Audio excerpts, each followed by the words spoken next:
Si cualquiera de nosotros se para a pensar por un momento en su última cena familiar, da igual si fue ayer o en las pasadas Navidades, fíjate que hay toda una coreografía oculta. Una coreografía que además repetimos sin darnos cuenta. ¿Quién se sienta en qué silla? ¿Quién tiene permiso tácito para interrumpir a quién? ¿Qué temas provocan un silencio de estos súper tensos? ¿Y quién es el encargado de romper ese silencio con una broma? Al final, todas las familias tienen reglas, pero las más poderosas, las que realmente dictan cómo funciona ese pequeño universo, son aquellas que nadie ha escrito jamás. Forman una especie de matriz invisible. Y es un ecosistema fascinante, la verdad, porque la mayoría de las veces los miembros de la familia ni siquiera saben que están siguiendo ese código. Van totalmente en piloto automático. Y claro, para entender cualquier comportamiento humano, a menudo no basta con mirar a la persona de forma aislada. Tienes que entender, digamos, la gravedad del planeta en el que vive todos los días. Pues esa es precisamente nuestra misión. Vamos a descifrar esa matriz invisible. Prometo a quienes nos acompañan hoy que al final de este recorrido van a ver las discusiones rutinarias, los bandos familiares y hasta sus propias reacciones en casa bajo una óptica completamente nueva. Van a entender por qué a veces el problema de una sola persona es en realidad el grito de auxilio de toda la familia.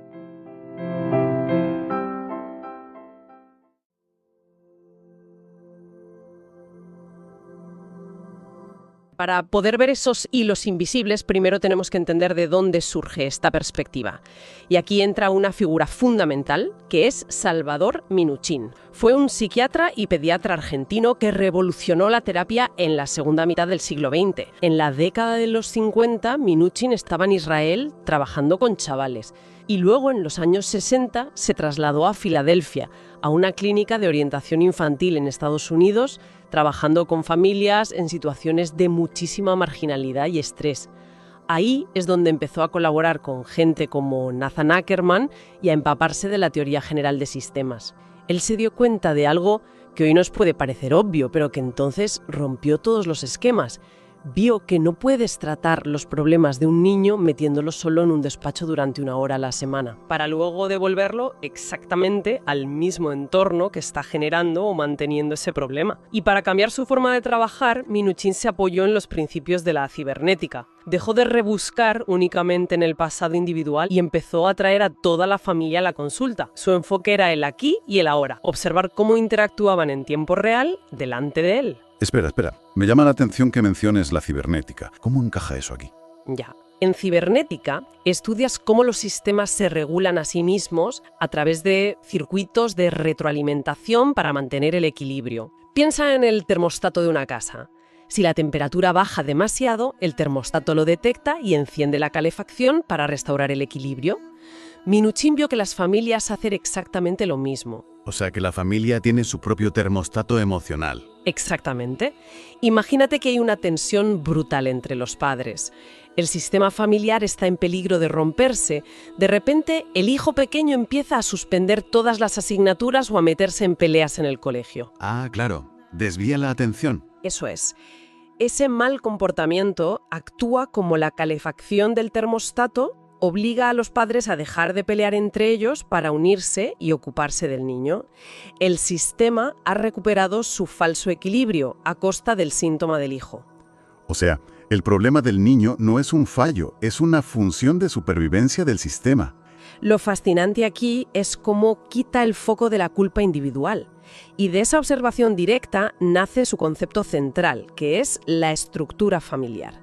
Minuchin la define como el conjunto invisible de demandas funcionales que organizan la manera en que interactúan los miembros de la familia. En el fondo son reglas implícitas, pautas repetitivas. Si una madre le dice a su hijo que se beba el zumo y el hijo obedece sin rechistar mientras el padre mira el móvil sin intervenir, esa simple interacción, si se repite 1000 veces, define el código de quiénes son en esa red. Así funciona. Aquí el código dicta posiciones y roles. Y entiendo que esta estructura tiene un doble propósito, ¿verdad? Así es. La familia como sistema tiene 2 funciones que parecen contradictorias, pero que necesitan coexistir. Identidad por un lado, independencia por otro. Pues si la familia es una maquinaria tan estructurada, vamos a abrir el capó, porque no todos tienen el mismo peso ni la misma función dentro de la casa. Desde nuevo que no. Para que esa maquinaria funcione, se organiza en subsistemas. Nadie interactúa de la misma manera con todo el mundo en la casa. Nos agrupamos por generación o por función. A ver, cuéntame cuáles son esos grupos. Pues Minuchin identificó 3 agrupaciones principales. El primero es el subsistema conyugal, es decir, la pareja. Son 2 adultos cuya función principal es ser compañeros, dándose apoyo emocional y sexual mutuo. Es la base. Y luego la cosa se complica cuando llegan los niños. Bastante, porque ahí nace el subsistema parental. Y fíjate que son las mismas 2 personas, los mismos adultos, pero ahora operan bajo un rol completamente distinto, que es el de guías, cuidadores y educadores de los hijos. Claro, no es lo mismo discutir sobre a dónde ir de vacaciones como pareja que tener que ponerse de acuerdo en a qué hora tiene que volver a casa el adolescente. Exacto. Tienen que aprender a separar sus problemas de pareja de sus responsabilidades como padres. Y, finalmente, tenemos el subsistema fraterno, que son los hermanos. Que debe ser un ecosistema en sí mismo. El subsistema fraterno se considera el primer laboratorio social del individuo. Es un espacio donde los niños aprenden a negociar, a cooperar, a competir por la atención y a resolver conflictos entre iguales, sin que un adulto dicte la solución constantemente. Claro, es donde aprendes que si le quitas el juguete a tu hermano hay consecuencias sociales inmediatas y aprendes a lidiar con ello. Eso es. Pero para que estos 3 subsistemas, la pareja, los padres y los hermanos, no se mezclen en un caos total, tiene que haber separaciones. Y aquí entran los límites. Son fronteras invisibles, son las reglas que definen quién participa en cada subsistema y de qué manera.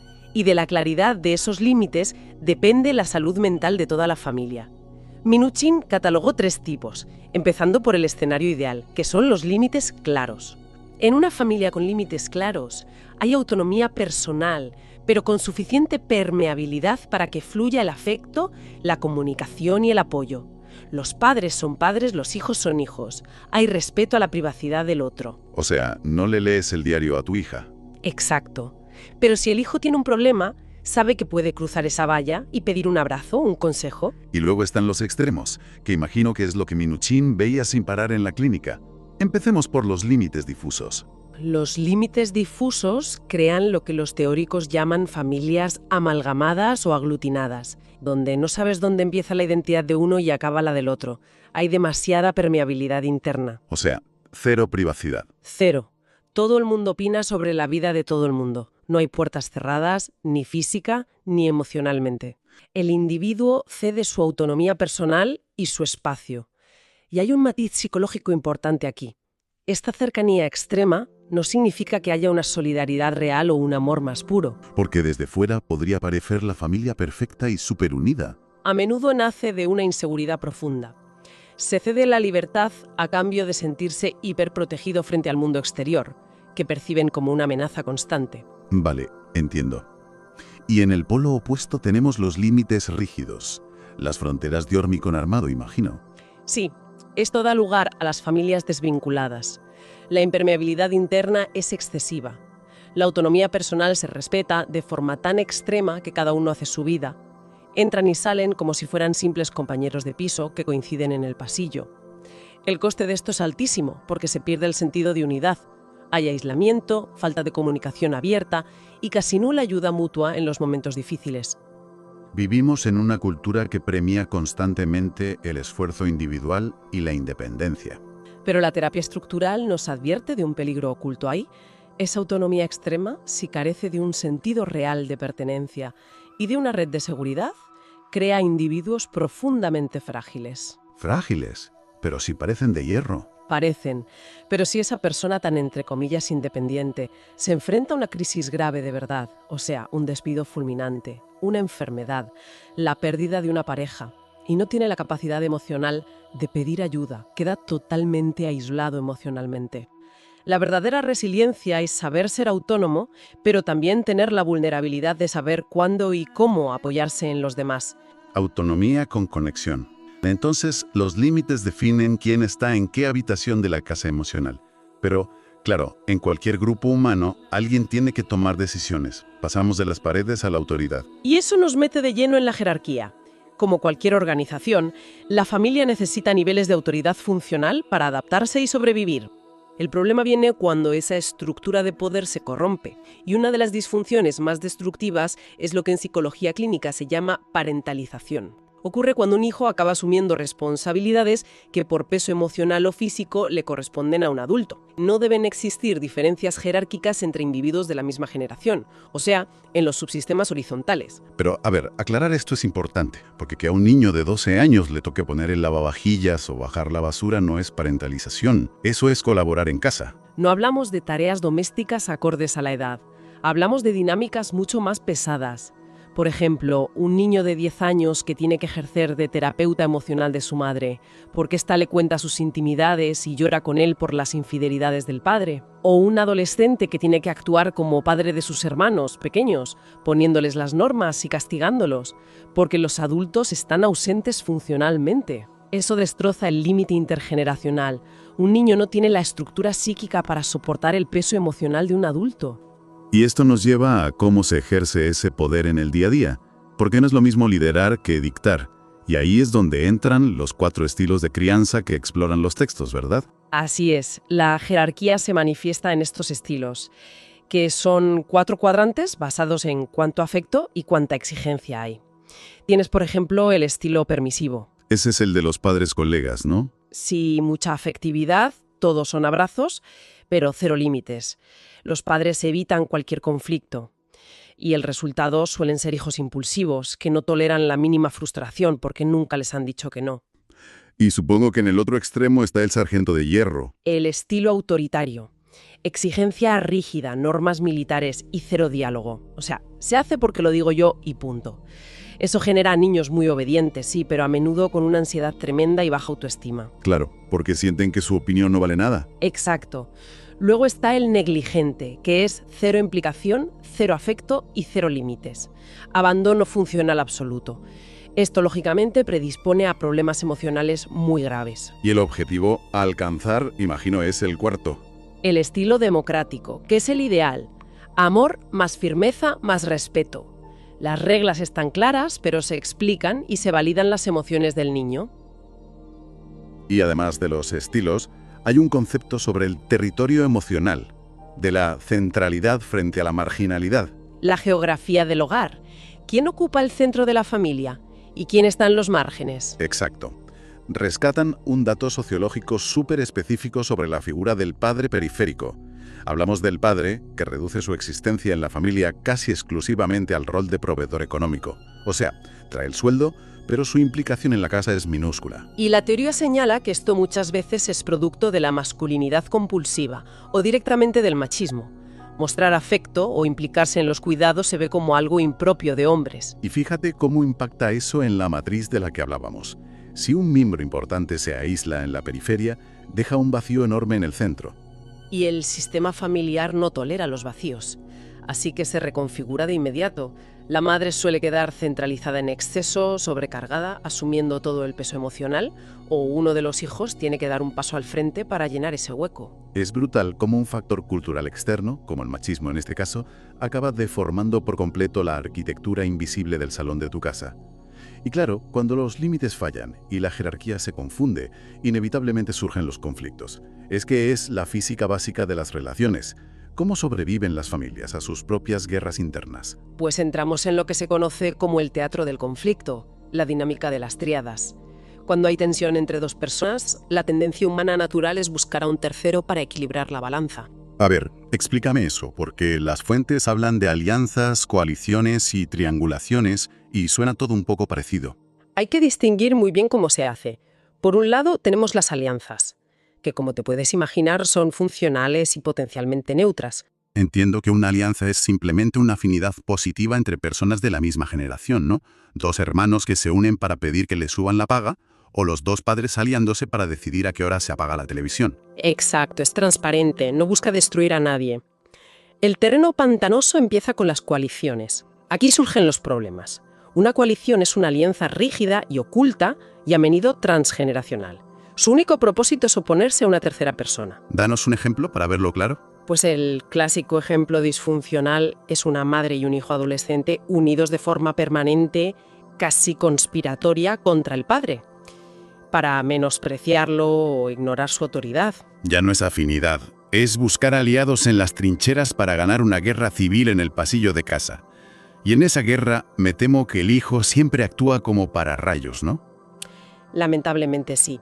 Y aquí entran dos dinámicas destructivas donde el hijo se lleva la peor parte: la triangulación y la desviación. Me cuesta un poco ver la diferencia exacta entre ambas, la verdad. En las dos el niño acaba fatal.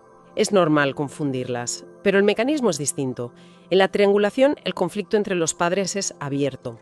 Discuten a gritos, no se esconden, y lo que hacen es presionar abiertamente al hijo para que elija un bando. Buf, o sea, decirle cosas en plan, dile a tu padre que es un inútil. O el padre diciendo, ¿ves cómo tu madre está loca? Tú estás conmigo, ¿verdad? Y claro, si el niño elige a uno, siente que traiciona al otro. Está paralizado. Te ponen entre la espada y la pared. ¿Y entonces la desviación qué es? En la desviación, los padres simulan armonía. De puertas para afuera parecen una pareja muy unida. Lo que hacen es desviar todo el conflicto que no quieren enfrentar hacia el hijo. Y lo hacen atacándolo o protegiéndolo. Espera, ¿cómo que atacándolo? Sí, se unen para machacar al hijo, etiquetándolo como el malo, el problemático, la oveja negra de la familia. Toda su energía se centra en castigar al niño. Es como si los padres estuvieran en un barco que se hunde y en lugar de arreglar la vía de agua gigante que tienen en el casco, deciden enfocarse obsesivamente en una manchita en la camiseta del hijo. Todo para no hablar del naufragio inminente de su relación. Esa metáfora es magistral. Y la otra variante es la desviación de protección. En lugar de atacarlo, eligen definir al hijo como débil, enfermizo o incapaz. Lo sobreprotegen asfixiantemente. El hijo desarrolla ansiedades reales y los padres usan esa enfermedad para justificar por qué siguen juntos porque su niño los necesita. O sea, el síntoma del individuo, esa ansiedad o esa mala conducta de la que hablábamos al principio, a menudo tiene la función de mantener el equilibrio, la homeostasis disfuncional del sistema. Si conectamos esto con el panorama general, esa es la gran revelación de la terapia estructural. El problema individual es en realidad un mecanismo de adaptación del sistema. El niño hace de pegamento. Entonces, ¿qué significa todo esto a la hora de buscar soluciones? Pues que la terapia de Minuchin no busca eliminar el síntoma del niño aisladamente. Eso sería poner una tirita en el brazo roto. Lo que busca es desequilibrar y reestructurar a la familia. Entra a fortalecer límites, a restaurar jerarquías, para que los padres vuelvan a liderar juntos. Una vez que la estructura es sana, el síntoma del niño pierde su utilidad. El problema deja de ser necesario. Simplemente desaparece porque ya no hace falta ese pegamento. Exacto. El objetivo final de la familia como sistema es llevar a sus miembros desde la dependencia infantil, pasando por la independencia del joven adulto, hasta llegar a una madura interdependencia. Significa entender que juntos es mejor, pero sabiendo quién es cada uno. Si analizamos la estructura invisible de nuestra propia familia de origen, ¿qué comportamientos o qué defectos que siempre hemos considerado única y exclusivamente nuestros, rasgos de nuestra personalidad inamovibles, fueron en realidad roles disfuncionales que tuvimos que asumir de niños? Claro. Igual no eras el tímido crónico, igual eras el pararrayo silencioso que necesitaba tu familia para no explotar.